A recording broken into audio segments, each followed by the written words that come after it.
orang tak beradab. Itulah sebabnya Tofu memilih Bali sebagai tempat merayakan ulang tahun Tofu. Jadi kita pilih Bali ya untuk ngakalin gimana nih pas Ramadan kita tetap ada acara juga gitu bikin. Terus kebetulan pas kemarin ada bom. Jadi acaranya kita rubah konsepnya semua. Jadi semua penghasilan malam ini tuh kita dari mulai jual-jual merchandise terus sampai lelang barang-barang kita itu semua penghasilannya untuk korban-korban yang kemarin ember.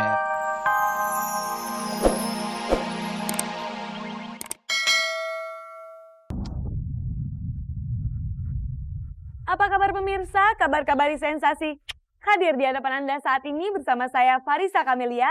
Selama 30 menit ke depan akan mengisi hari Anda dengan kabar-kabar yang layak kami kabarkan karena kami kabar-kabari.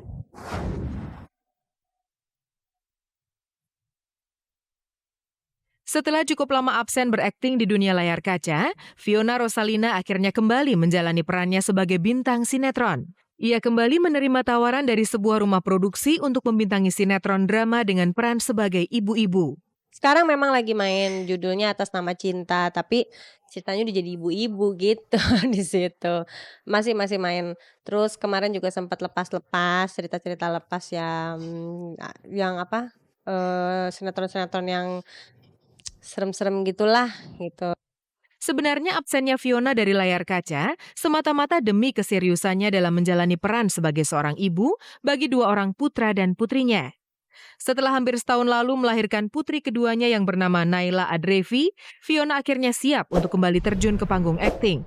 Yang sekarang lebih cepat dibanding yang kemarin. Sekarang ini saya anak umur 7 bulan, 8 bulan udah main lagi. Grogi sih pasti pertama kali ya lah gitu. Paling ngomong sorry ya kalau misalnya agak-agak gimana gitu, karena kan ibaratnya lumayan lama lah dari 5 bulan ke 5 bulan itu kan jatuhnya 1 tahunan hampir kan gitu, jadi mereka banyak ngebantu sih. Di tengah kesiapannya berperan ganda sebagai wanita pekerja sekaligus ibu rumah tangga, Fiona sempat menyimpan bimbangan. Ia takut tidak bisa sepenuhnya menjadi ibu yang dibutuhkan oleh putri mungilnya itu. Apalagi pengalaman sebelumnya, ia sendirilah yang mengurus putra pertamanya hingga usia balita.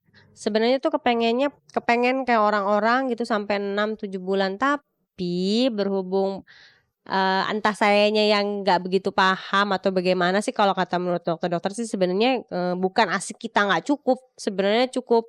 Cuman kitanya aja yang udah buru, aduh kok kayaknya anak gue kurang gitu. Untunglah keinginan Fiona untuk kembali ke dunia sinetron mendapat dukungan penuh dari Eko Patrio sang suami. Kalau dia sih asik-asik aja ya, pokoknya dia bilang ya terserah gitu, pokoknya tetap intinya kamu bisa ngurus anak, terus bisa punya waktu untuk mereka dan untuk saya gitu aja. Dibawa kadang-kadang, cuman berhubung ini tadi di sini cuacanya kurang bagus, daripada nanti di sini juga kita jadi repot, ya udah akhirnya dia di rumah. Soal peran-perannya yang terkesan monoton, Fiona yang sedang menanti tantangan berencana untuk menerima peran-peran yang berkarakter unik.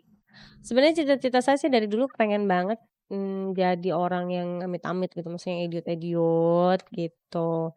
Cuman mungkin belum dikasih peran itu ya, mungkin nanti suatu saat kali.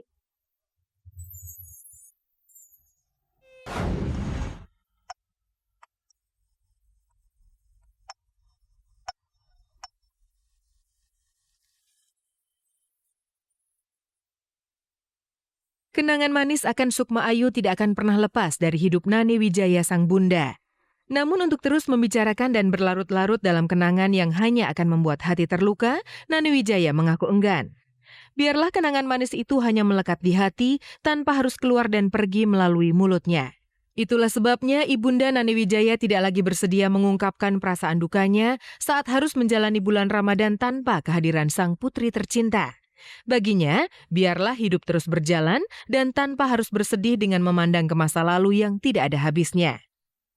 Ingat, kami selalu ingat memang, tapi ingat dalam bentuk lain ya, memberikan, misalnya kita selalu mendoakan dia karena hanya doa yang kita bisa bantu untuk dia di sana itu. Ia tidak ingin mengumbar kesedihan. Jauh lebih baik mengumbar doa daripada terus merenung meratapi takdir. Karena doalah yang membuat mereka yang ditinggalkan menjadi tenang, begitu juga mereka yang meninggalkan semakin damai dengan siraman doa. Dengan baca Yasin, dengan baca Al-Quran, di mana pahalanya dihadiahkan untuk almarhumah, itu sudah membuat kegembiraan buat kita. Meski tidak ingin banyak menengok ke belakang, Ibunda Nani kembali bernostalgia bagaimana dulu saat almarhumah Sukma Ayu begitu bertekad untuk belajar berpuasa penuh. Dia termasuk anak yang penurut kok anaknya.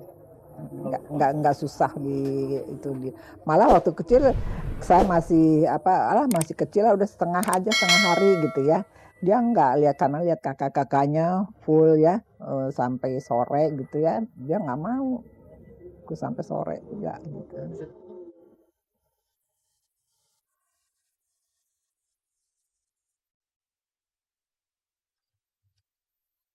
Dalam rangka merayakan hari ulang tahunnya yang ke-6, grup musik Tofu menggelar konser amal di Pulau Bali Jumat kemarin. Di sebuah kafe di kawasan Kuta Bali, Fla, Priscilla, Anton, dan Arif beraksi di atas panggung untuk menghibur para penggemarnya di Pulau Bali. Sekitar puluhan penggemar Tofu hadir untuk menyaksikan konser ulang tahun yang merupakan hadiah persembahan dari Tofu bagi para penggemarnya itu. Kita udah rencanain jadwal acara ini sudah emang 14 Oktober. Cuma pas kebetulan kan seminggu sebelumnya ada prom di Bali, jadi diundur jadi tanggal sekarang ya di 21 ini. Selain menggelar konser yang bertema To Bali with Love itu, rencananya para personel Tofu akan mengunjungi korban ledakan bom Bali 2 yang terjadi beberapa waktu lalu. Mereka pun berniat memberikan uluran tangan kepada para korban ledakan. Jadi kita kayak ya concern ikut ikut gitu bahwa Bali itu lagi sedih gitu. Jadi kita kesini emang kita tahu banget gitu loh bahwa Bali sekarang lagi sepi. Kayak Rama Bali, kita tahu Bali lagi sepi segala macam, tapi ya nggak apa-apa.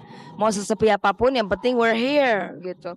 Membayangkan korban yang menderita akibat bom yang meledak membuat Fla mengurut dada. Apalagi saat bom meledak beberapa waktu lalu, Fla hanya berada 200 meter dari tempat kejadian. Ia merasa beruntung karena tidak berada tepat di salah satu restoran yang biasa dikunjunginya itu. Tapi sekaligus miris menyaksikan kehancuran Bali hanya karena perbuatan orang tak beradab. Itulah sebabnya Tofu memilih Bali sebagai tempat merayakan ulang tahun Tofu. Jadi kita pilih Bali ya untuk ngakalin gimana nih pas Ramadan kita tetap ada acara juga gitu bikin. Terus kebetulan pas kemarin ada bom, jadi acaranya kita rubah konsepnya semua. Jadi semua penghasilan malam ini tuh kita dari mulai jual-jual merchandise, terus sampai lelang barang-barang kita, itu semua penghasilannya untuk korban-korban yang kemarin ember.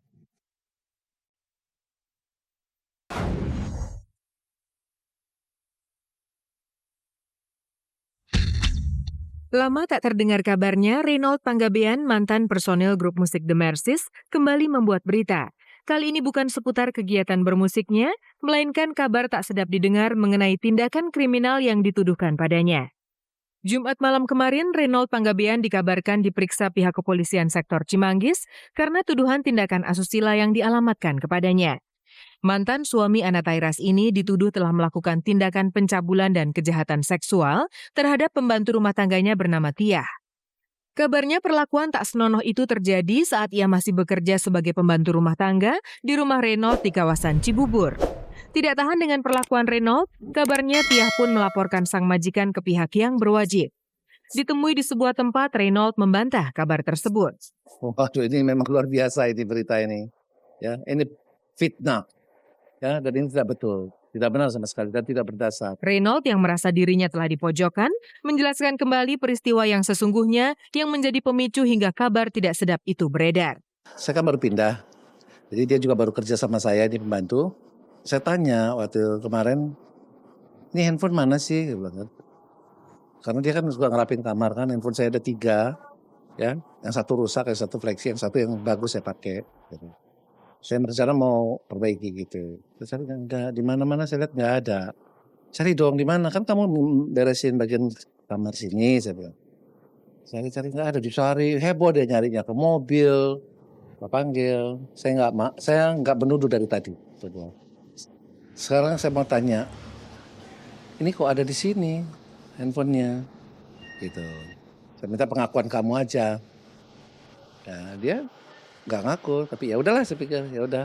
Ia juga menuduh pihak keamanan setempat yang berkonspirasi dengan pekerja-pekerja rumah tangga hingga kabar yang beredar berlari jauh dari fakta yang sesungguhnya. Dia dengan nangis-nangis dia pergi, ketemu satpam.